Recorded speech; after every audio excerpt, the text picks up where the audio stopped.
ਇਸ ਵੇਲੇ ਸੰਗਤ ਟੀਵੀ ਦੇਖ ਰਹੇ ਸਾਰੇ ਹੀ ਦਰਸ਼ਕਾਂ ਨੂੰ ਮੇਰੇ ਵੱਲੋਂ ਪਿਆਰ ਸਤਿਕਾਰ ਤੇ ਅਦਬ ਸਹਿਤ ਸਤਿ ਸ਼੍ਰੀ ਅਕਾਲ। ਮੈਂ ਹਾਂ ਤੁਹਾਡਾ ਆਪਣਾ ਪੇਸ਼ਕਾਰ ਬੱਬਲ ਮਟੌਰ। ਦੋਸਤੋ, ਅਸੀਂ ਇਹ ਐਪੀਸੋਡ ਬਾਬਾ ਇਕਬਾਲ ਸਿੰਘ ਜੀ ਬੜੂ ਸਾਹਿਬ ਵਾਲਿਆਂ ਵੱਲੋਂ ਚਲਾਏ ਗਏ ਵਿਦਿਅਕ ਅਦਾਰਿਆਂ ਦੇ ਵਿੱਚ ਤੁਹਾਡਾ ਯੋਗਦਾਨ ਪਾਉਣ ਦੇ ਲਈ ਕਰਦੇ ਹਾਂ, ਤਾਂ ਜੋ ਸਾਡੇ ਸਮਾਜ ਦੇ ਵਿੱਚ ਕੋਈ ਵੀ ਬੱਚਾ ਵਿਦਿਆ ਤੋਂ ਵਾਂਝਾ ਨਾ ਰਹਿ ਸਕੇ। ਦੋਸਤੋ, ਬਹੁਤੀ ਹੁੰਦੀ ਦੁਨੀਆ ਜੱਗ ਤੇ, ਬਹੁਤੀ ਹੁੰਦੀ ਦੁਨੀਆ ਜੱਗ ਤੇ, ਥੋੜੇ ਹੋਣ ਫਕੀਰ। ਅਸਲੀ ਉਹੀ ਵਾਹੀ ਜਿਨ੍ਹਾਂ, ਅਸਲੀ ਉਹੀ ਵਾਹੀ ਜਿਨ੍ਹਾਂ, ਪੰਜਾਂ ਉੱਤੇ ਲਕੀਰ। ਉਹੀ ਫਕਰਾਂ ਦੇ ਨਾਲ ਰਲੇ, ਉਹੀ ਫਕਰਾਂ ਦੇ ਨਾਲ ਰਲੇ, ਜੇ ਮਿਹਰਬਾਨ ਹੋਏ ਪੀਰ। ਖੁੱਲੀ ਨਾਮ ਦੀ ਸ਼ੱਕਰ ਪਾ ਕੇ, ਖੁੱਲੀ ਨਾਮ ਦੀ ਸ਼ੱਕਰ ਪਾ ਕੇ, ਖਾਣ ਸਾਹਾਂ ਦੀ ਖੀਰ। ਗੱਲ ਇਹ ਜਸ਼ਨ ਨੁਮਾ ਨਹੀਂ ਜੇ, ਗੱਲ ਇਹ ਜਸ਼ਨ ਨੁਮਾ ਨਹੀਂ ਜੇ, ਕੋਈ ਦੁਨੀਆਵੀ ਅਮੀਰ।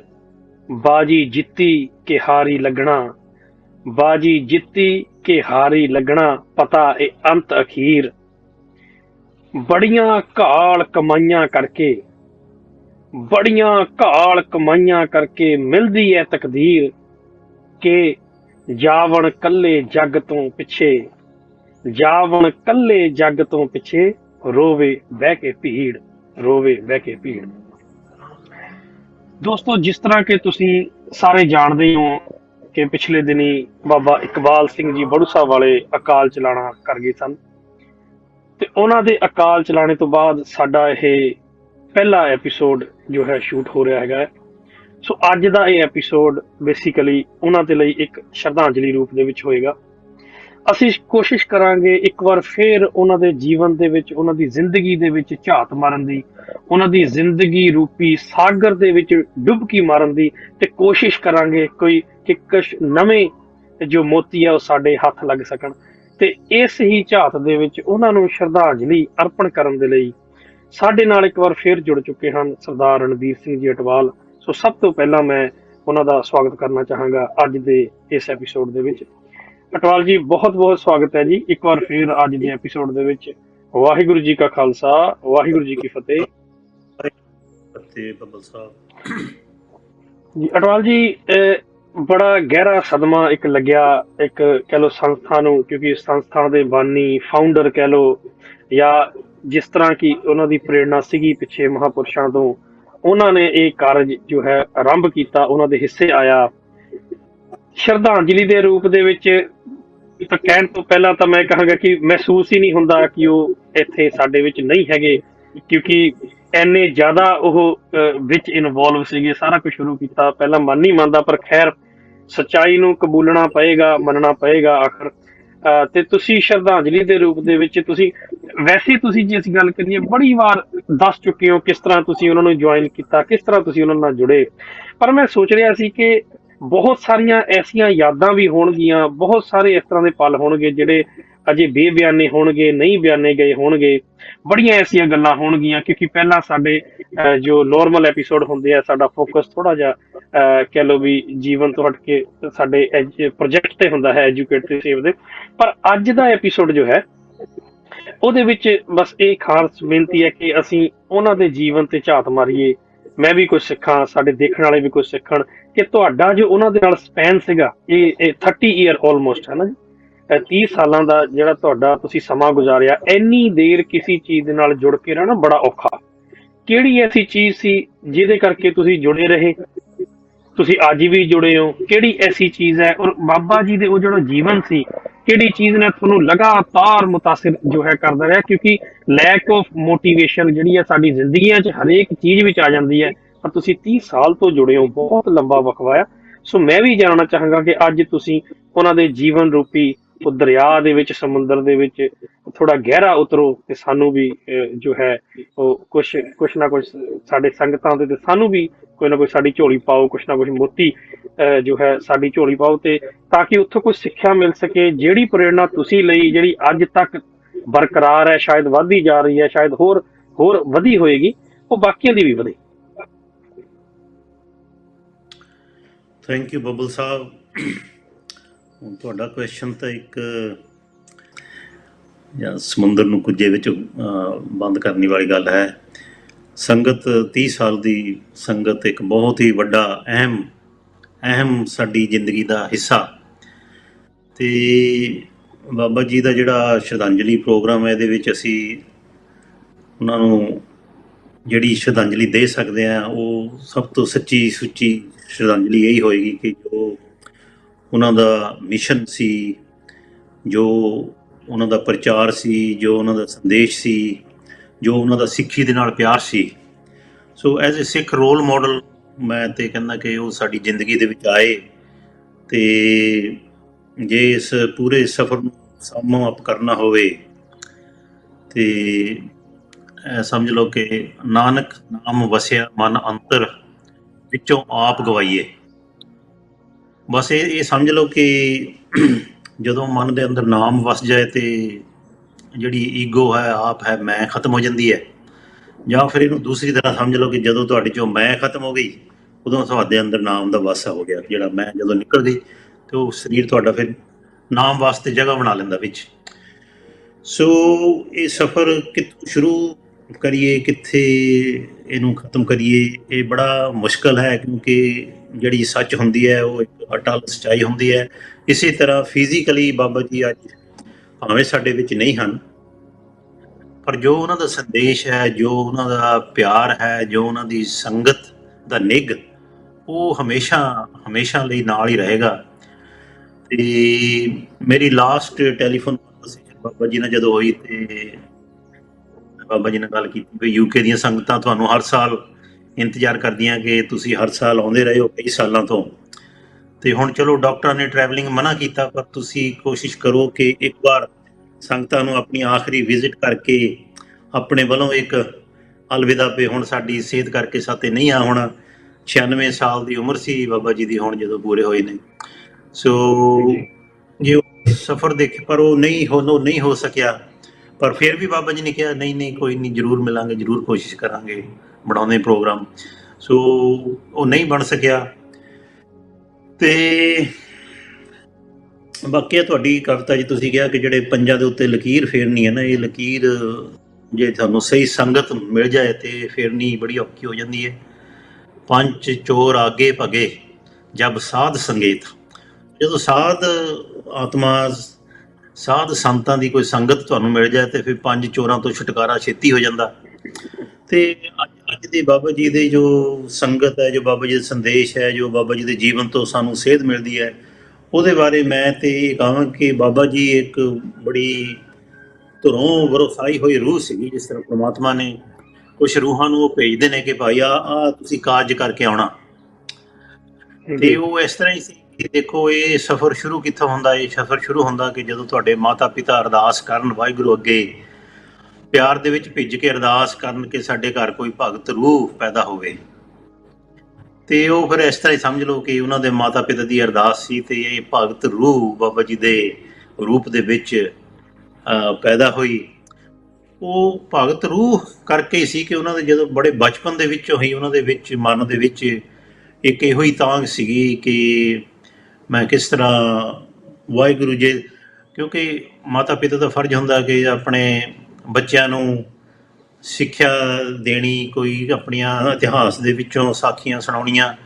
ਸੋ ਜਦੋਂ ਦੱਸਦੇ ਬਾਬਾ ਜੀ ਦੱਸਦੇ ਕਿ ਜਦੋਂ ਉਹਨਾਂ ਦੇ ਮਾਤਾ ਜੀ ਉਹਨਾਂ ਨੂੰ ਧਰੂ ਪ੍ਰਹਿਲਾਦ ਤੇ ਸਾਹਿਬਜ਼ਾਦਿਆਂ ਦੀਆਂ ਸਾਖੀਆਂ ਸੁਣਾਉਂਦੇ ਹੁੰਦੇ ਸੀ ਤਾਂ ਉਹਨਾਂ ਦੇ ਮਨ ਦੇ ਵਿੱਚ ਉਹ ਹੋਰ ਤਾਂਘ ਵੱਧ ਗਈ ਕਿ ਜੇ ਇੱਕ ਉਹ ਇੰਨੀ ਛੋਟੀ ਉਮਰ ਦੇ ਵਿੱਚ ਐਡੀ ਵੱਡੀ ਕੁਰਬਾਨੀ, ਐਡੀ ਬੜੀ ਸ਼ਹੀਦੀ ਪਾ ਸਕਦੇ ਨੇ, ਪ੍ਰਹਿਲਾਦ ਭਗਤ ਪਰਮਾਤਮਾ ਨੂੰ ਮਿਲ ਸਕਦੇ ਨੇ, ਤਾਂ ਮੈਂ ਕਿਉਂ ਨਹੀਂ ਮਿਲ ਸਕਦਾ। ਸੋ ਇਹ ਜਿਹੜੀਆਂ ਧੁਰੋਂ ਵਰਸਾਈਆਂ ਹੋਈਆਂ ਰੂਹਾਂ ਹੁੰਦੀਆਂ, ਉਹਨਾਂ ਦੇ ਵਿੱਚ ਇਹੋ ਜਿਸ ਤਰ੍ਹਾਂ ਪਰਮਾਤਮਾ ਨੂੰ ਮਿਲਣ ਦੀ ਤਾਂਘ ਇੱਕ ਆਟੋਮੈਟਿਕ ਹੀ ਹੁੰਦੀ ਹੈ ਉਹਨਾਂ ਦੇ ਵਿੱਚ, ਹਰ ਇੱਕ ਰੂਹ ਦੇ ਵਿੱਚ ਇਹ ਗੱਲ ਨਹੀਂ ਹੁੰਦੀ। ਸੋ ਇਹ ਬਸ ਮਨ ਦੇ ਵਿੱਚ ਉਹਨਾਂ ਦੇ ਵਿਰਾਗ ਤੜਫ ਕਿ ਬਸ ਪਰਮਾਤਮਾ ਨੂੰ ਮਿਲਣਾ, ਜਿਸ ਤਰ੍ਹਾਂ ਧਰੂ ਪ੍ਰਹਿਲਾਦ ਪਰਮਾਤਮਾ ਨੂੰ ਮਿਲੇ ਮੈਂ ਵੀ ਇਸ ਤਰ੍ਹਾਂ ਮਿਲਣਾ। ਸੋ ਉਹਨਾਂ ਦੀ ਬਹੁਤ ਉਹਨੀਆਂ ਆਪਣੀਆਂ ਛੋਟੇ ਬਚਪਨ ਦੀਆਂ ਕਹਾਣੀਆਂ ਦੱਸੀਆਂ। ਪਰ ਮੈਂ ਅੱਜ ਜਿਹੜਾ ਉਹਨਾਂ ਦਾ ਜਿਹੜਾ ਮਿਸ਼ਨ ਹੈ ਉਸੀ ਦੇ ਉੱਤੇ ਜ਼ਿਆਦਾ ਕੌਨਸਨਟਰੇਟ ਕਰਾਂਗਾ ਕਿ ਇਹਦੇ ਵਿੱਚੋਂ ਨਿਕਲਿਆ ਕਿ ਠੀਕ ਹੈ ਉਹਨਾਂ ਦਾ ਸਿੱਖੀ ਦੇ ਨਾਲ ਬਹੁਤ ਪਿਆਰ ਸੀ, ਕਿਉਂਕਿ ਸਿੱਖ ਪਰਿਵਾਰ 'ਚ ਪੈਦਾ ਹੋਏ।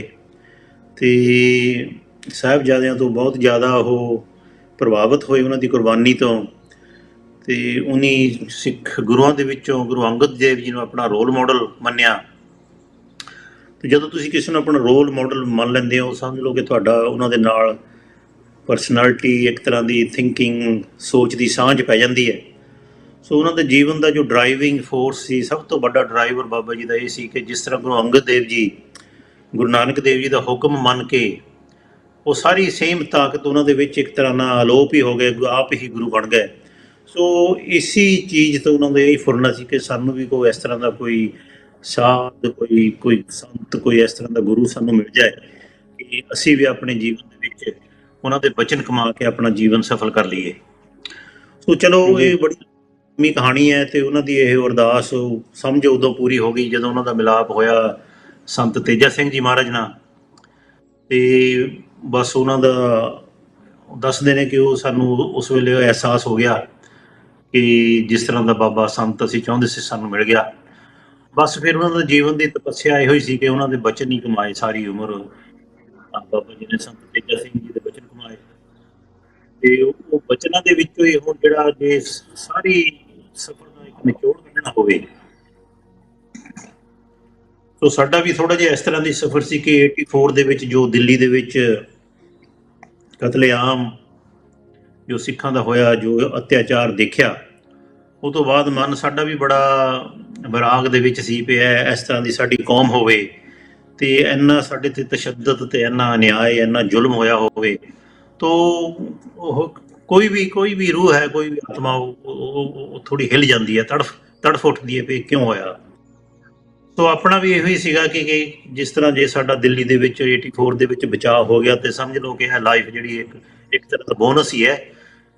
ਇਹ ਫਿਰ ਸਮਾਜ ਨੂੰ ਇੱਕ ਇਸ ਤਰ੍ਹਾਂ ਦਾ ਉਸਾਰੂ ਰੂਪ ਦੇਣ ਵਿੱਚ ਹੀ ਲੱਗ ਜਾਏ, ਜੋ ਕਿ ਖਾਲਸਾ ਪੰਥ ਦੀ ਸਾਜਨਾ ਵੀ ਇਸੀ ਕੰਮ ਵਾਸਤੇ ਹੋਈ ਸੀ ਕਿ ਜਿਹੜਾ ਕਿ ਜ਼ੁਲਮ ਸਮਾਜ ਦੇ ਵਿੱਚੋਂ ਜ਼ੁਲਮ ਖਤਮ ਕਰਨਾ, ਸਮਾਜ ਦੇ ਵਿੱਚ ਜਿਹੜਾ ਵੰਡ ਵਟਾਂਦਰਾ, ਆਪਸ ਦੇ ਵਿੱਚ ਬੇਰਸੀ, ਆਪਸ ਦੇ ਵਿੱਚ ਫੁੱਟਾਂ, ਆਪਸ ਦੇ ਵਿੱਚ ਲੜਾਈਆਂ, ਤੇ ਇਹਨਾਂ ਚੀਜ਼ਾਂ ਨੂੰ ਖਤਮ ਕਰਨਾ, ਜ਼ੁਲਮ ਦੇ ਖਿਲਾਫ ਆਵਾਜ਼ ਉਠਾਉਣੀ, ਇਨਸਾਫ ਸਮਾਜ ਦੇ ਵਿੱਚ ਇੱਕ ਫੇਅਰ ਸੁਸਾਇਟੀ ਨੂੰ ਜਨਮ ਦੇਣਾ, ਇਹ ਇੱਕ ਖਾਲਸਾ ਪੰਥ ਦੀ ਸਿਰਜਣਾ ਦਾ ਇੱਕ ਬਹੁਤ ਵੱਡਾ ਮੰਤਵ ਸੀ।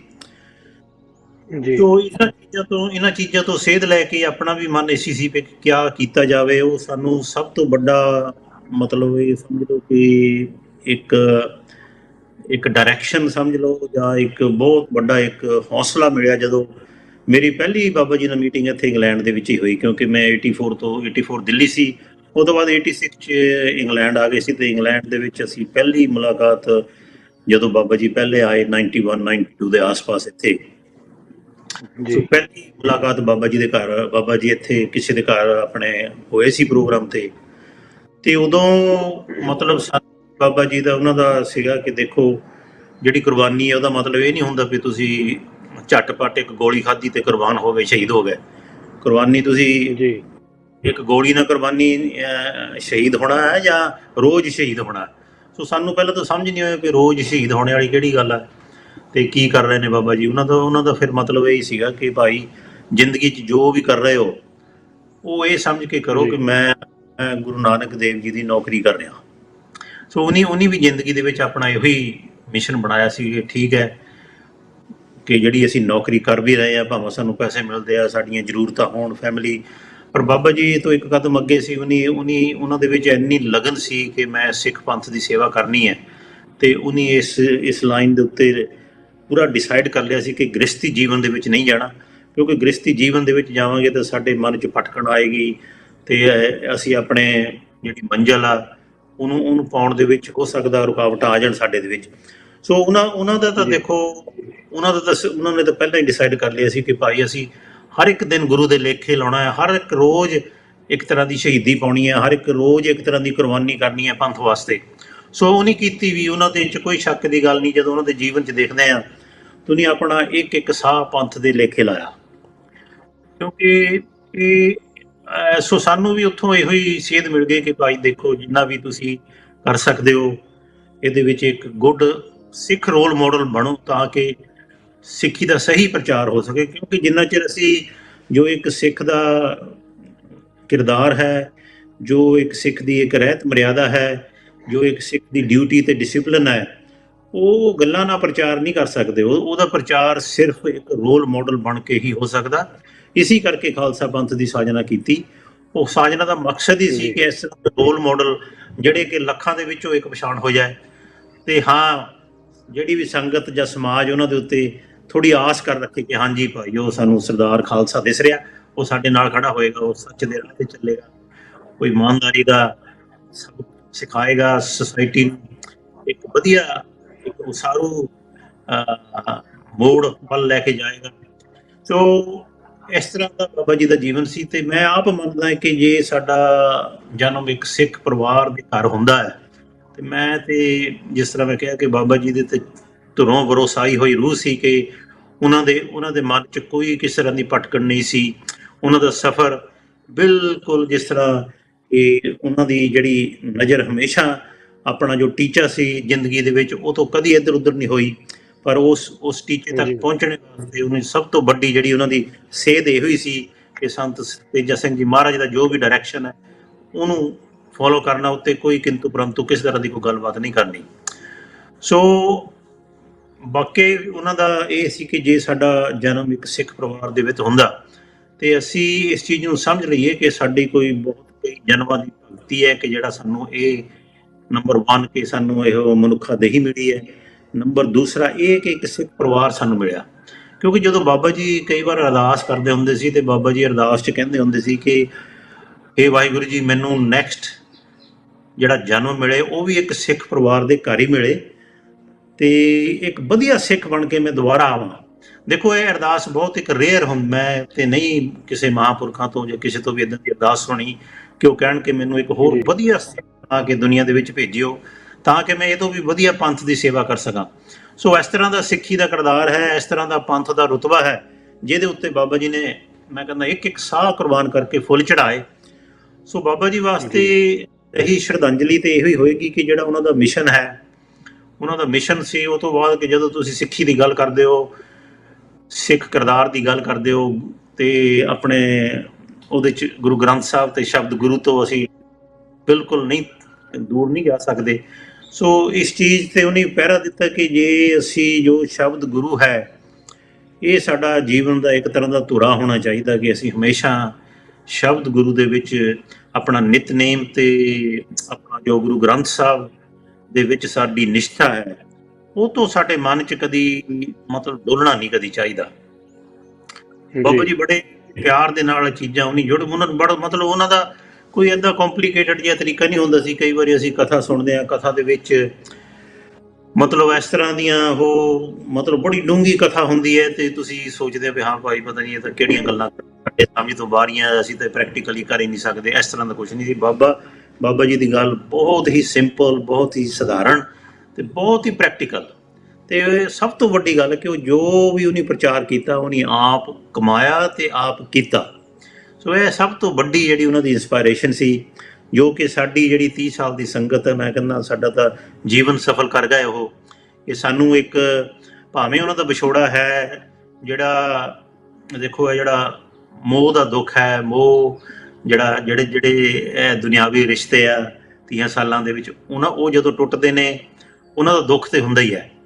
ਪਰ ਬਾਬਾ ਜੀ ਬਹੁਤ ਇਹਨਾਂ ਚੀਜ਼ਾਂ ਨੂੰ ਬੜੇ ਪਿਆਰ ਦੇ ਨਾਲ, ਇਹਨਾਂ ਚੀਜ਼ਾਂ ਨੂੰ ਕੋਈ ਉਹਨੀ ਮਹੱਤਤਾ ਨਹੀਂ ਦਿੱਤੀ। ਉਹਨੀ ਮੈਨੂੰ ਬੜੇ ਪਿਆਰ ਨਾਲ ਕਹਿੰਦੇ ਹੁੰਦੇ ਸੀ ਕਿ ਅਟਵਾਲ ਸਾਹਿਬ ਇਹ ਮਿੱਟੀ ਨਾਲ ਪਿਆਰ ਨਾ ਕਰਿਓ, ਪਰ ਜਿਹੜਾ ਮੇਰਾ ਮਿਸ਼ਨ ਆ ਉਹੀ ਮੇਰੇ ਰਿਸ਼ਤੇਦਾਰ ਆ, ਉਹੀ ਮੇਰੀ ਫੈਮਿਲੀ ਹੈ, ਉਹੀ ਮੇਰੇ ਬੱਚੇ ਆ, 129 ਸਕੂਲ, 2 ਯੂਨੀਵਰਸਿਟੀ ਦੇ ਵਿੱਚ ਇਹ ਜਿਹੜਾ ਮਿਸ਼ਨ ਹੈ, ਜਿਹੜਾ ਕਿ ਇੱਕ ਸਾਡੀ ਜਿਹੜੀ ਸਿੱਖ ਫੇਥ ਬੇਸਡ ਐਜੂਕੇਸ਼ਨ ਹੈ ਜਿਹਦੇ ਵਿੱਚ ਅਧਿਆਤਮ ਤੇ ਗੁਰੂ ਗ੍ਰੰਥ ਸਾਹਿਬ ਤੇ ਸ਼ਬਦ ਗੁਰੂ, ਸਿੱਖ ਰਹਿਤ ਮਰਿਆਦਾ, ਸਿੱਖ ਗੁਰੂਆਂ ਦਾ ਜੋ ਫਲਸਫਾ, ਸਿੱਖ ਗੁਰੂਆਂ ਦਾ ਇਤਿਹਾਸ, ਇਹਨਾਂ ਦੇ ਉੱਤੇ ਪਹਿਰਾ ਦੇਣਾ। ਇਸ ਤਰ੍ਹਾਂ ਦੀ ਵਿੱਦਿਆ, ਇਸ ਤਰ੍ਹਾਂ ਦੇ ਆਪਣੇ ਸਿੱਖ ਬੱਚਿਆਂ ਨੂੰ ਇਸ ਤਰ੍ਹਾਂ ਦੇ ਸਕੂਲ ਹੋਰ ਬਣਾਉਣੇ ਤੇ ਸਿੱਖੀ ਨਾਲ ਜੋੜਨਾ, ਸਿੱਖੀ ਦਾ ਪ੍ਰਚਾਰ ਕਰਨਾ। ਸ਼ਬਦ ਗੁਰੂ ਜੋ ਹੈ ਇਹਦੀ ਕੀ ਇੰਪੋਰਟੈਂਸ ਹੈ। ਕਿਸੇ ਦੁਨਿਆਵੀ ਗੁਰੂ ਹਾਂ ਠੀਕ ਹੈ, ਜੋ ਦੀਸੇ ਗੁਰਸਿੱਖੜਾ ਤਿਸ ਨਿਵ ਨਿਵ ਲਾਗੇ ਪਾਓ ਜੀਓ, ਹਰ ਇੱਕ ਦਾ ਸਤਿਕਾਰ ਕਰੋ। ਸਿੱਖ ਤੇ ਰੱਬ ਦਾ ਰੂਪ ਹੈ, ਇਹਦੇ 'ਚ ਕੋਈ ਇਹਦੇ 'ਚ ਸ਼ੰਕਾ ਵਾਲੀ ਗੱਲ ਨਹੀਂ, ਜਿੰਨਾ ਸਤਿਕਾਰ ਹੁੰਦਾ ਕਰੋ। ਪਰ ਜੋ ਗੁਰੂ ਦਾ ਸਤਿਕਾਰ ਬਣਦਾ ਆ, ਉਸ ਚੀਜ਼ ਨੂੰ ਕਦੀ ਕੰਪਰੋਮਾਈਜ਼ ਨਹੀਂ ਕਰਨਾ। ਕਿਉਂਕਿ ਜਿਹੜਾ ਇੱਕ ਸਿੱਖ ਹੈ, ਇਹਨੂੰ ਡਿਸਾਈਪਲ ਸਮਝ ਲਓ, ਡਿਸਾਈਪਲ ਗੁਰੂ ਤੇ ਪਰਮਾਤਮਾ ਦਾ ਜਿਹੜਾ ਰਿਸ਼ਤਾ ਹੈ ਨਾ, ਇੱਕ ਅਲਟੀਮੇਟ ਮੰਜ਼ਿਲ ਹੈ ਕਿ ਇਹ ਸਭ ਇੱਕੋ ਹੀ ਜੋਤ ਬਣ ਜਾਂਦਾ ਸਾਰਾ ਕੁਝ। ਪਰ ਇਹ ਸਫ਼ਰ ਬਹੁਤ ਸਖਤ ਹੈ, ਬਹੁਤ ਇਹਦੇ 'ਚ ਔਕੜਾਂ ਆਉਂਦੀਆਂ। ਇਸ ਸਫ਼ਰ ਨੂੰ ਕਿਸ ਤਰ੍ਹਾਂ ਤੈਅ ਕਰਨਾ ਹੈ, ਉਹ ਇੱਕ ਬਾਬਾ ਜੀ ਦਾ ਜੀਵਨ ਬਹੁਤ ਵੱਡੀ ਸੇਧ ਦਿੰਦਾ ਹੈ, ਤੇ ਉਹੀ ਸੇਧ ਇਹਨਾਂ ਸਕੂਲਾਂ ਦੇ ਰਾਹੀਂ ਬੱਚਿਆਂ ਨੂੰ ਮਿਲ ਰਹੀ ਹੈ। ਸੋ ਹਾਂ, ਤੇ ਬਾਬਾ ਜੀ ਇਹ ਹੈ ਕਿ ਠੀਕ ਹੈ, ਉਹਨਾਂ ਦਾ ਹੁਣ ਜੋ ਵਿਛੋੜਾ ਹੈ ਉਹ 'ਚ ਦੁੱਖ ਤਾਂ ਹੁੰਦਾ ਹੀ ਹੈ ਕਿ ਹੁਣ ਪਹਿਲਾਂ ਸੀ ਕਿ ਜਦੋਂ ਮਰਜ਼ੀ ਟੈਲੀਫੋਨ ਬਾਬਾ ਜੀ ਨਾਲ ਗੱਲ ਕਰ ਲਓ। ਹੁਣ ਇਹ ਹੈ ਕਿ ਜ਼ਰੂਰ ਇਸ ਚੀਜ਼ ਨੂੰ ਸਮਝਦੇ ਹਾਂ ਕਿ ਜੋ ਉਹਨਾਂ ਦੀ ਮਿਸ਼ਨ ਹੈ, ਪਹਿਲਾਂ ਰਿਸਪੌਂਸਿਬਿਲਿਟੀ ਹੁੰਦੀ ਸੀ, ਚਲੋ ਜਿਸ ਤਰ੍ਹਾਂ ਬਾਬਾ ਜੀ ਕਹਿੰਦੇ ਕਰ ਦਿਆਂਗੇ। ਕਦੀ ਸਾਡਾ ਕਦੀ ਵੀ ਕੋਈ ਗੱਲ ਉਹਨੀ ਮੋੜੀ ਨਹੀਂ, ਤੇ ਅਸੀਂ ਕੋਈ ਦੁਨਿਆਵੀ ਮੰਗ ਵੀ ਨਹੀਂ ਉਹਨਾਂ ਅੱਗੇ ਰੱਖੀ। ਤੇ ਉਹਨਾਂ ਦਾ ਵੀ ਇਸ ਤਰ੍ਹਾਂ ਹੀ ਸੀਗਾ, ਤੇ ਉਹਨਾਂ ਨੇ ਵੀ ਸਾਡੀ ਸਮਝਿਆ ਕਿ ਭਾਈ ਇੱਥੇ UK ਦੇ ਵਿੱਚ ਫੈਮਿਲੀ ਕਮਿਟਮੈਂਟਸ, ਹੋਰ ਕਿਸ ਤਰ੍ਹਾਂ ਦੀਆਂ ਸਾਡੀਆਂ ਸਮੱਸਿਆਵਾਂ ਹੁੰਦੀਆਂ, ਉਹਨੇ ਵੀ ਇਸ ਤਰ੍ਹਾਂ ਦਾ ਕਦੀ ਸਾਡੇ ਮੂਹਰੇ ਸਵਾਲ ਨਹੀਂ ਰੱਖਿਆ, ਜਾਂ ਇਸ ਤਰ੍ਹਾਂ ਦਾ ਡਿਮਾਂਡ ਨਹੀਂ ਰੱਖੀ ਕਿ ਜਿੱਥੇ ਸਾਨੂੰ ਥੋੜ੍ਹਾ ਝੁਕਣਾ ਪਵੇ ਜਾਂ ਨਮੋਸ਼ੀ ਦਾ ਸਾਹਮਣਾ ਕਰਨਾ ਪਵੇ। ਬਹੁਤ ਹੀ ਇੱਕ ਪਿਆਰ ਦਾ ਰਿਸ਼ਤਾ, ਕਹਿੰਦੇ ਵੀ ਇਸ ਤਰ੍ਹਾਂ ਦਾ ਪਿਆਰ ਜਿਹਦੇ ਵਿੱਚ ਕੋਈ ਹਿਸਾਬ ਹੀ ਨਹੀਂ ਹੁੰਦਾ। ਹਿਸਾਬ ਹੁੰਦਾ ਜੀ ਵਾਕਿਆ ਨਹੀਂ ਹੁੰਦਾ, ਤੇ ਉਹ ਪਰਮਾਤਮਾ ਹੀ ਇਸ ਤਰ੍ਹਾਂ ਦੇ ਰਿਸ਼ਤੇ ਨਿਭਾਉਂਦਾ, ਤੇ ਉਹ ਰਿਸ਼ਤਾ ਨਿਭ ਗਿਆ। ਪਹਿਲੇ ਬੜਾ ਸੌਖਾ ਸੀ ਕਿ ਬਾਬਾ ਜੀ ਨੇ ਜੋ ਕਿਹਾ ਕਰ ਦਿੱਤਾ। ਹੁਣ ਇਹ ਹੈ ਕਿ ਜੋ ਉਹਨਾਂ ਦੀ ਮਿਸ਼ਨ ਦੀ ਇੱਕ ਤਰ੍ਹਾਂ ਦੀ ਜ਼ਿੰਮੇਵਾਰੀ ਹੈ, ਸਾਡਾ ਹੁਣ ਜ਼ਿੰਦਗੀ ਦਾ ਜਿਹੜਾ ਬਾਕੀ ਦਾ ਸਫ਼ਰ ਹੈ, ਉਹਦੇ 'ਚ ਉਹ ਫੀਲ ਕਰਦੇ ਹਾਂ ਕਿ ਜਿਸ ਤਰ੍ਹਾਂ ਹੁਣ ਬਾਬਾ ਜੀ ਡਾਕਟਰ ਦਵਿੰਦਰ ਸਿੰਘ ਜੀ ਉਹਨਾਂ ਨੂੰ ਨੈਕਸਟ ਆਪਣੀ ਮਿਸ਼ਨ ਦੀ ਜ਼ਿੰਮੇਵਾਰੀ ਦੇ ਕੇ ਗਏ ਆ। ਸੋ ਉਹਨਾਂ ਨਾਲ ਗੱਲ ਕੀਤੀ ਕਿ ਸਾਡੇ ਲਈ ਤੇ ਹੁਣ ਤੁਸੀਂ ਬਾਬਾ ਜੀ ਹੋ, ਕਿਉਂਕਿ ਤੁਸੀਂ ਹੁਣ ਇਸ ਮਿਸ਼ਨ ਨੂੰ ਅੱਗੇ ਲੈ ਕੇ ਜਾਣਾ ਹੈ। ਸੋ ਜਿਸ ਤਰ੍ਹਾਂ ਹੁਣ ਉਹਨੂੰ ਡਿਊਟੀ ਲਾਉਣਗੇ ਉਹ ਕਰੀ ਜਾਵਾਂਗੇ, ਪਰ ਸਾਡਾ ਇਹ ਹੈ ਕਿ ਥੋੜ੍ਹੀ ਅੱਗੇ ਨਾਲੋਂ ਜ਼ਿੰਮੇਵਾਰੀ ਸਮਝਦੇ ਹਾਂ ਕਿ ਸਾਡੀ ਵੱਧ ਗਈ ਹੈ ਕਿ ਅਸੀਂ ਉਹ ਮਿਸ਼ਨ ਨਾਲ ਹੋਰ ਜੁੜੀਏ। ਤੇ ਬਾਬਾ ਜੀ ਨੇ ਬਿਲਕੁਲ ਸਾਡੇ ਵਿੱਚ ਕੁੱਟ-ਕੁੱਟ ਕੇ ਭਰ ਦਿੱਤੀ ਸੀ ਕਿ ਜ਼ਿੰਦਗੀ ਦੇ ਵਿੱਚ ਕਦੀ ਵੀ ਰਿਟਾਇਰਮੈਂਟ ਜਿਹੜੀ ਹੈ ਨਾ, ਵੀ ਮੇਰੇ ਮਨ 'ਚ ਹੁੰਦਾ ਵੀ ਅਸੀਂ ਰਿਟਾਇਰ ਹੋ ਕੇ ਆਹ ਕਰਾਂਗੇ, ਰਿਟਾਇਰ ਹੋ ਕੇ, ਕਿ ਕਦੀ ਵੀ ਰਿਟਾਇਰਮੈਂਟ ਵਾਲੀ ਗੱਲ ਮਨ ਵਿੱਚ ਨਹੀਂ ਲੈ ਕੇ ਆਉਣੀ। ਸਾਡਾ ਕਿਹੜਾ ਗੁਰੂ ਰਿਟਾਇਰ ਹੋਇਆ? ਕਦੀ ਕੋਈ ਗੁਰੂ ਰਿਟਾਇਰ ਹੋਇਆ? ਉਹ ਆਖਰੀ ਸਾਹ ਤੱਕ ਜਿਹੜਾ ਉਹਨਾਂ ਦਾ ਫਰਜ਼ ਸੀ, ਉਹ ਮਤਲਬ ਦੁਨਿਆਵੀ ਉਹਨਾਂ ਨੇ ਜੋ ਗਿਆਨ, ਜੋ ਸਿੱਖੀ ਦਾ ਪ੍ਰਚਾਰ ਸੀ, ਉਹ ਕਰਦੇ ਰਹੇ। ਸੋ ਇਸੇ ਤਰ੍ਹਾਂ ਬਾਬਾ ਜੀ 96 ਦੀ ਉਮਰ ਤੱਕ ਉਹ ਉਹਨਾਂ ਦੀ ਲਗਨ ਤੇ ਪਿਆਰ ਹੀ ਸੀ ਕਿ ਜਿਹੜਾ ਕਿ ਤੁਸੀਂ ਦੇਖਦੇ ਆ ਕਿ ਉਹਨੇ ਪਹਿਲਾਂ ਪੜ੍ਹਾਈ ਨਾ ਚਾਹੁੰਦੇ ਹੋਏ ਪੜ੍ਹਾਈ ਕੀਤੀ, ਹੋਏ ਨੌਕਰੀ ਕੀਤੀ। ਉਹ ਫਿਰ ਕਿਸ ਤਰ੍ਹਾਂ ਹੁੰਦੀ ਹੈ? ਇਹ ਪੜ੍ਹਾਈ ਵੀ ਹੁੰਦੀ ਹੈ ਕਿ ਉਹ ਵੀ ਚਲੋ ਜੋ ਜਿਨ੍ਹਾਂ ਨੂੰ ਅਸੀਂ ਆਪਣਾ ਰੋਲ ਮਾਡਲ ਮੰਨਿਆ, ਜਿਨ੍ਹਾਂ ਨੂੰ ਅਸੀਂ ਆਪਣਾ ਸੰਤ ਮੰਨਿਆ, ਜਿਨ੍ਹਾਂ ਦੇ ਅੱਗੇ ਅਸੀਂ ਮੱਥਾ ਟੇਕਿਆ, ਅਸੀਂ ਉਹਨਾਂ ਦਾ ਬਚਨ ਕਮਾਉਣਾ। ਸੋ ਸੰਤਾਂ ਦਾ ਬਚਨ ਕਮਾਇਆ, ਉਹਨੇ ਪੜ੍ਹਾਈ ਕੀਤੀ, ਫਿਰ ਬਚਨ ਕਮਾ ਕੇ ਉਹਨੇ ਨੌਕਰੀ ਜ਼ਰੂਰ, ਉਹ ਕਹਿੰਦੇ ਸੀ ਵੀ ਨੌਕਰੀ ਹਮੇਸ਼ਾ, ਜਿਹੜੀ ਵੀ ਨੌਕਰੀ ਤੁਸੀਂ ਕਰਦੇ ਹੋ ਉਹਨੂੰ ਗੁਰੂ ਨਾਨਕ ਦੇਵ ਜੀ ਦੀ ਨੌਕਰੀ, ਕਿਉਂਕਿ ਜਿਹੜਾ ਵਪਾਰ ਗੁਰੂ ਨਾਨਕ ਦੇਵ ਜੀ ਨੇ ਕੀਤਾ ਨਾ, ਸੱਚਾ ਸੌਦਾ, ਉਹ ਵਪਾਰ ਹੀ ਹੈ ਜਿਹੜਾ ਕਿ ਸਾਨੂੰ ਪਰਮਾਤਮਾ ਦੇ ਨਾਲ ਸਾਡਾ ਮੇਲ ਕਰਾਉਂਦਾ। ਸੋ ਇਹ ਬਹੁਤ ਜ਼ਰੂਰੀ ਹੈ ਕਿ ਜਿਹੜਾ ਸਾਡਾ ਜ਼ਿੰਦਗੀ ਦਾ ਮੰਤਵ ਹੈ ਕਿ ਅਸੀਂ ਉਹ ਜੋ ਨਾਮ ਜਪੋ, ਕਿਰਤ ਕਰੋ, ਵੰਡ ਛਕੋ। ਗੱਲ ਤੇ ਬਹੁਤ ਛੋਟੀ ਹੈ, ਸਮਝਣੀ ਵੀ ਬੜੀ ਸੌਖੀ ਹੈ, ਪਰ ਇਹਨੂੰ ਪਗਾਉਣਾ ਬਹੁਤ ਔਖਾ। ਸੋ ਇਹਨਾਂ ਚੀਜ਼ਾਂ ਨੂੰ ਪਗਾਉਣ ਵਾਸਤੇ ਵਾਕਿਆ ਹੀ ਅਸੀਂ ਜਿੱਥੇ ਵੀ, ਜਿਹੜਾ ਵੀ ਆਪਣੀ ਜ਼ਿੰਦਗੀ ਦੇ ਵਿੱਚ ਅਸੀਂ ਰੋਲ ਪਲੇ ਕਰਦੇ ਹਾਂ, ਕਿਤੇ ਵੀ ਸਰਵਿਸ ਕਰਦੇ ਹਾਂ, ਜਿਹੜੀ ਮਰਜ਼ੀ ਕਿਰਤ ਕਮਾਈ ਕਰਦੇ ਹਾਂ, ਉਹ ਗੁਰੂ ਨਾਨਕ ਦੇਵ ਜੀ ਦਾ ਸੱਚਾ ਸੌਦਾ ਸਮਝ ਕੇ ਕੀਤਾ ਤੇ ਉਹਨੂੰ ਬਹੁਤ ਵੱਡਾ ਫਲ ਲੱਗੇਗਾ। ਸੋ ਇਹ ਹੋਇਆ ਵੀ ਬਾਬਾ ਜੀ ਦੀ ਲਾਈਫ ਦੇ ਵਿੱਚ, ਜਦੋਂ ਪੜ੍ਹਾਈ ਕੀਤੀ, ਨੌਕਰੀ ਕੀਤੀ, ਰਿਟਾਇਰਮੈਂਟ ਤੋਂ ਬਾਅਦ ਆ ਕੇ ਤੁਸੀਂ ਕਦੀ ਸੋਚ ਵੀ ਨਹੀਂ ਸਕਦੇ ਕਿ ਜੇ ਤੁਹਾਨੂੰ ਕੋਈ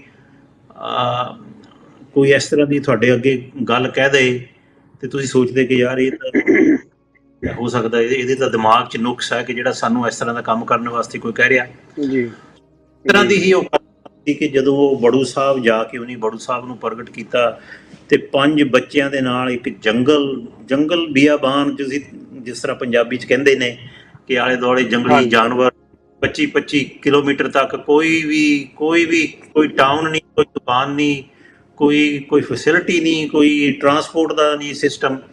ਇਹ ਤਾਂ ਵੱਡੀ ਕਰਾਮਾਤ ਤੇ ਜਿਹੜੀ ਸਾਡੀ ਜ਼ਿੰਦਗੀ 'ਚ ਮੈਂ ਹੋਰ ਕੁਝ ਸਮਝਦਾ ਨਹੀਂ, ਕਿਉਂਕਿ ਇਹ ਇੱਕ ਵਾਕਈ ਕਰਾਮਾਤ ਸੀ ਕਿ ਕਿਸ ਤਰ੍ਹਾਂ ਇਸ ਤਰ੍ਹਾਂ ਦੇ ਜੰਗਲ ਦੇ ਵਿੱਚ ਪਿੰਡ 400 ਜਾਂ 600 ਏਕੜ ਦਾ ਪਿੰਡ ਉਦੋਂ ਨਹੀਂ ਖਰੀਦਿਆ, 1955 ਦਾ ਖਰੀਦਿਆ ਹੋਇਆ, ਜੋ ਸੰਤ ਤੇਜਾ ਸਿੰਘ ਜੀ ਦੀ ਡਾਇਰੈਕਸ਼ਨ ਦੇ ਉੱਤੇ ਖਰੀਦਿਆ ਗਿਆ। ਤੇ ਜਾ ਕੇ ਫਿਰ 80 85 86 ਦੇ ਵਿੱਚ ਜਾ ਕੇ ਉਹ ਇਹ ਸੰਸਥਾ ਸ਼ੁਰੂ ਹੋਈ ਹੈ। ਬਾਬਾ ਜੀ ਕਿਸ ਤਰ੍ਹਾਂ 5 ਬੱਚਿਆਂ ਦੇ ਨਾਲ ਸਕੂਲ ਸ਼ੁਰੂ ਕੀਤਾ ਇੱਕ ਜੰਗਲ ਦੇ ਵਿੱਚੋਂ, ਤੇ ਅੱਜ ਉਹ ਜੰਗਲ ਜਿਹੜਾ ਹੈ ਕਿ ਉਹ ਇਹ ਸਾਰੇ ਅਕਾਲ ਅਕੈਡਮੀਜ਼ ਦਾ ਹੈੱਡਕੁਆਟਰ ਹੈ। ਉਹ ਇੱਕ ਟਾਊਨਸ਼ਿਪ ਬਣ ਜੀ ਉੱਥੇ ਇੰਟਰਨਲ ਹੈ ਜੋ ਲੜਕੀਆਂ ਦੀ ਇਕੱਲੇ ਲੜਕੀਆਂ ਦੀ ਯੂਨੀਵਰਸਿਟੀ ਹੈ, IB ਸਕੂਲ ਹੈ, ਇੱਕ ਰੈਜ਼ੀਡੈਂਸ਼ੀਅਲ ਅਕਾਲ ਅਕੈਡਮੀ ਹੈ, 6000 ਦੀ ਪਾਪੂਲੇਸ਼ਨ ਹੈ।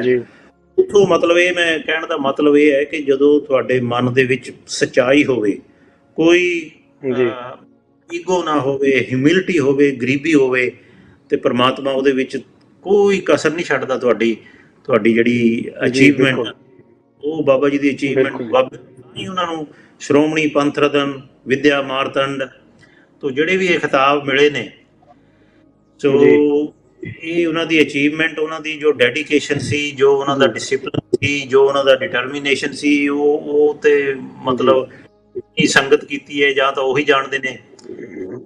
ਤੇ ਬਾਕੀ ਜਿਨ੍ਹਾਂ ਦੇ ਵਿੱਚ ਪ੍ਰਮਾਤਮਾ ਆਪ ਕਿਰਪਾ ਕਰਕੇ ਉਹਨਾਂ ਦੇ ਸੰਦੇਸ਼ ਨੂੰ ਵਸਾ ਦਿੰਦਾ, ਤੇ ਉਹ ਵੀ ਇਸ ਚੀਜ਼ ਨੂੰ ਸਮਝਦੇ। ਉਹ ਵਾਕਿਆ ਹੀ ਜਿਸ ਤਰ੍ਹਾਂ ਰਵਿੰਦਰ ਸਿੰਘ ਜੀ ਵੀ, ਉਹਨੇ ਵੀ, ਉਹ ਤਾਂ ਚਲੋ ਉਹਨੇ ਤਾਂ ਕੰਮ ਹੀ ਕੀਤਾ ਬਾਬਾ ਜੀ ਦੇ ਨਾਲ, ਉਹਨਾਂ ਦੀ ਵੀ 30-35 ਸਾਲ ਉਹ ਸਫ਼ਰ ਰਿਹਾ ਬਾਬਾ ਜੀ ਦੇ ਨਾਲ। ਉਹ ਵੀ ਇਸੇ ਤਰ੍ਹਾਂ ਦੇ ਸਫ਼ਰ ਸੀ ਕਿ ਬਿਲਕੁਲ ਇੱਕ ਜੋਤ ਹੀ ਸਮਝ ਲਓ ਉਹ। ਸੋ ਸਾਨੂੰ ਪੂਰੀ ਆਸ ਹੈ ਕਿ ਜਿਹੜਾ ਬਾਬਾ ਜੀ ਦਾ ਮਿਸ਼ਨ ਹੈ, ਬਾਬਾ ਜੀ ਦਾ ਮਿਸ਼ਨ ਅੱਗੇ ਤੋਂ ਵੀ ਦਿਨ ਰਾਤ ਚੌਗਣੀ ਤਰੱਕੀ ਕਰੇਗਾ। ਤੇ ਮਿਸ਼ਨ ਦਾ ਜੋ ਟਾਰਗੇਟ ਹੈ, ਉਸੇ ਪੈਟਰਨ ਦੇ ਉੱਤੇ 500 ਸਕੂਲ, ਜੋ ਕਿ ਇਸ ਵੇਲੇ ਪੰਜਾਬ ਦੀ ਰਿਕੁਆਇਰਮੈਂਟ ਹੈ। ਸੋ ਪੰਜਾਬ ਦੇ ਵਿੱਚ ਜੇ ਅਸੀਂ ਸਿੱਖੀ ਨੂੰ ਪ੍ਰਫੁੱਲਤ ਕਰਨਾ ਚਾਹੁੰਦੇ ਹਾਂ, ਸਿੱਖੀ ਦਾ ਬੋਲਬਾਲਾ ਚਾਹੁੰਦੇ ਹਾਂ, ਕਿ ਇਹ ਚਾਹੁੰਦੇ ਹਾਂ ਕਿ ਹਾਂ ਇੱਕ ਸਿੱਖੀ ਸਿਧਾਂਤਾਂ ਦੇ ਉੱਤੇ ਬੇਸਡ ਇੱਕ ਸੁਸਾਇਟੀ ਡਿਵੈਲਪ ਕਰੇ, ਜਿੱਥੋਂ ਉਹਨਾਂ ਸਿਧਾਂਤਾਂ ਦੀ ਆਵਾਜ਼ ਪੂਰੀ ਦੁਨੀਆ ਤੱਕ ਜਾਵੇ। ਤੇ ਇਹਦਾ ਹੋਰ ਇਸ ਵੇਲੇ ਨਹੀਂ, ਅਸੀਂ ਦੇਖ ਲਿਆ ਕਿ ਕਿਸ ਤਰ੍ਹਾਂ ਇਹ ਪੋਲੀਟੀਕਲ ਪਾਰਟੀਆਂ ਨੇ ਆਪਸ ਦੇ ਵਿੱਚ ਮਤਲਬ ਇੰਨੀ ਬੇਰਸੀ ਕੀਤੀ, ਇੰਨਾ ਆਪਸ ਦੇ ਵਿੱਚ ਨੁਕਸਾਨ ਕੀਤਾ, ਆਪਣਾ ਕੌਮ ਦਾ ਨੁਕਸਾਨ, ਆਪਣੀ ਪੰਜਾਬੀਅਤ ਸਿੱਖੀ ਦਾ ਨੁਕਸਾਨ। ਤੇ ਹੁਣ ਜਿਹੜੀ ਪਾਰਟੀ ਆਈ ਵੀ ਹੈ, ਉਹਦੇ ਲਈ ਵੀ ਅਸੀਂ ਇਹੋ ਹੀ ਅਰਦਾਸ ਕਰਦੇ ਹਾਂ ਕਿ ਕਿਉਂਕਿ ਜਿਹੜੀ ਫਿਲਾਸਫੀ ਨਾਨਕ ਦੇਵ ਜੀ ਦੀ ਫਿਲਾਸਫੀ ਹੈ, ਜੋ ਸਿੱਖੀ ਦੀ ਫਿਲਾਸਫੀ ਹੈ, ਜੋ ਖਾਲਸਾ ਪੰਥ ਦਾ ਕਨਸੈਪਟ ਹੈ, ਮੀਰੀ ਪੀਰੀ ਦਾ ਕਨਸੈਪਟ ਹੈ, ਵੰਡ ਛਕਣੇ ਦਾ ਕਨਸੈਪਟ ਹੈ, ਨਾਨਕ ਨਾਮ ਚੜ੍ਹਦੀ ਕਲਾ ਤੇਰੇ ਭਾਣੇ ਸਰਬੱਤ ਦਾ ਭਲਾ, ਇਹ ਚੀਜ਼ਾਂ ਦੇ ਉੱਤੇ ਹੁਣ ਉਹ ਜੋ ਮਰਜ਼ੀ ਕਰੀ ਜਾਣ। ਤੇ ਜੇ ਇਹਨਾਂ ਚੀਜ਼ਾਂ ਨੂੰ ਅੱਖੋਂ ਕਰਨਗੇ ਤੇ ਇਹ ਬਹੁਤ ਵੱਡੀ, ਬਾਕੀ ਪਾਰਟੀਆਂ ਵਾਂਗ ਵੀ ਬਹੁਤ ਵੱਡੀ ਇੱਕ ਸਜ਼ਾ ਭੁਗਤਣਗੇ। ਸੋ ਅਸੀਂ ਤਾਂ ਇਹੋ ਹੀ ਅਰਦਾਸ ਕਰਦੇ ਹਾਂ ਕਿ ਚਲੋ ਉਹ ਇਨੀਸ਼ੀਅਲੀ ਜਿਹੜਾ ਕ੍ਰਾਈਮ ਅਤੇ ਕਰਪਸ਼ਨ ਨੂੰ ਖਤਮ ਕਰਨ ਦਾ ਟੀਚਾ ਲੈ ਕੇ ਚੱਲੇ ਹਨ, ਤੇ ਅਰਦਾਸ ਇਹੀ ਹੈ ਕਿ ਜੋ ਸਿੱਖ ਪੰਥ ਦਾ ਸਾਰਾ ਸਰਮਾਇਆ ਪੰਜਾਬ ਦੇ ਵਿੱਚ ਹੈ ਇਸ ਵੇਲੇ, ਉਹਨਾਂ ਨੂੰ ਨਾਲ ਲੈ ਕੇ ਚੱਲਣ, ਉਹਨਾਂ ਦਾ ਬਣਦਾ ਇੱਜ਼ਤ ਮਾਣ ਉਹਨਾਂ ਨੂੰ ਦੇਣ, ਤੇ ਉਹ ਵੀ ਇਹਦੇ 'ਚ ਕੋਈ ਸ਼ੱਕ ਨਹੀਂ ਕਿ ਬਹੁਤ ਤਰੱਕੀ ਕਰਨਗੇ। ਕਿਉਂਕਿ ਅਸੀਂ ਮਾਰ ਇੱਥੋਂ ਹੀ ਖਾਧੀ ਹੈ ਕਿ ਅਸੀਂ ਜੋ ਸਿੱਖੀ ਦਾ ਮੈਸੇਜ ਹੈ, ਉਹਨੂੰ ਅਸੀਂ ਪ੍ਰੈਕਟੀਕਲ ਰੂਪ ਦੇ ਵਿੱਚ ਉਹਨੂੰ ਇੰਪਲੀਮੈਂਟ ਨਹੀਂ ਕਰ ਸਕੇ। ਪੰਜਾਬ ਦੇ ਵਿੱਚ ਜੋ ਵੀ ਸਾਡੇ ਪੋਲਿਸੀਜ਼, ਪ੍ਰੋਸੀਜਰ, ਐਜੂਕੇਸ਼ਨ ਸਿਸਟਮ, ਉਹ ਬਿਲਕੁਲ ਫੇਲ ਹੋਇਆ ਹੈ। ਬਾਬਾ ਜੀ ਨੂੰ ਸਹੀ ਸ਼ਰਧਾਂਜਲੀ ਵੀ ਹੋਏਗੀ, ਤੇ ਅਰਦਾਸ ਵੀ ਸਾਡੀ ਇਹੀ ਹੈ ਕਿ ਜੋ ਉਹਨਾਂ ਦਾ ਮਿਸ਼ਨ ਉਹਨੇ ਸਿੰਗਲ ਹੈਂਡਡਲੀ ਇੱਥੇ ਤੱਕ ਲੈ ਕੇ ਆਏ ਨੇ, ਉਹਦੇ 'ਚ ਅਸੀਂ ਸਾਰੇ ਰਲ ਮਿਲ ਕੇ ਉਹਨੂੰ ਮਿਸ਼ਨ ਨੂੰ ਹੋਰ ਅੱਗੇ ਲੈ ਕੇ ਜਾ, 500 ਸਕੂਲਾਂ ਦਾ ਟਾਰਗੇਟ ਹੈ, ਉਹਨੂੰ ਜਲਦੀ ਹੀ ਪੂਰਾ ਕਰੀਏ, ਤਾਂ ਕਿ ਪੰਜਾਬ ਦੇ ਵਿੱਚ ਜੋ ਅਸੀਂ ਸਿੱਖੀ ਦਾ ਬੋਲਬਾਲਾ ਦੇਖਣਾ ਚਾਹੁੰਦੇ ਹਾਂ, ਤੇ ਉਹ ਇਸ ਤਰ੍ਹਾਂ ਦਾ ਬੋਲਬਾਲਾ ਜੇ ਵਤ ਦੇ ਭਲੇ ਦਾ ਸਾਡਾ ਇੱਕ ਮਿਸ਼ਨ ਹੋਵੇ, ਤੇ ਉਹਦੇ 'ਚ ਕਿਸੇ ਨੂੰ ਕੋਈ ਹਾਨੀ ਨਹੀਂ, ਕਿਸੇ ਨੂੰ ਕੋਈ ਨੁਕਸਾਨ ਨਹੀਂ, ਤੇ ਉਹਦੇ ਤੇ ਸਾਨੂੰ ਸਾਰਿਆਂ ਨੂੰ ਰਲ ਮਿਲ ਕੇ ਪਹਿਰਾ ਦੇਣਾ ਚਾਹੀਦਾ ਜੀ। ਹਾਂਜੀ ਜੀ ਬਿਲਕੁਲ ਜੀ। ਟਵਾਲ ਜੀ ਬਹੁਤ ਬਹੁਤ ਧੰਨਵਾਦ, ਤੁਸੀਂ ਅੱਜ ਸਾਡੇ ਇਸ ਐਪੀਸੋਡ ਦੇ ਵਿੱਚ ਜੁੜੇ ਸਾਡੇ ਨਾਲ। ਸੋ ਦੋਸਤੋ, ਇਹ ਸੀ ਸਾਡਾ ਅੱਜ ਦਾ ਐਪੀਸੋਡ। ਅਗਲੇ ਐਪੀਸੋਡ ਦੇ ਵਿੱਚ ਫੇਰ ਤੁਹਾਡੇ ਨਾਲ ਮੁਲਾਕਾਤ ਹੋਏਗੀ। ਉਦੋਂ ਤੱਕ ਦਿਓ ਇਜਾਜ਼ਤ। ਵਾਹਿਗੁਰੂ ਜੀ ਕਾ ਖਾਲਸਾ, ਵਾਹਿਗੁਰੂ ਜੀ ਕੀ ਫਤਿਹ। ਵਾਹਿਗੁਰੂ ਜੀ ਕੀ ਫਤਿਹ।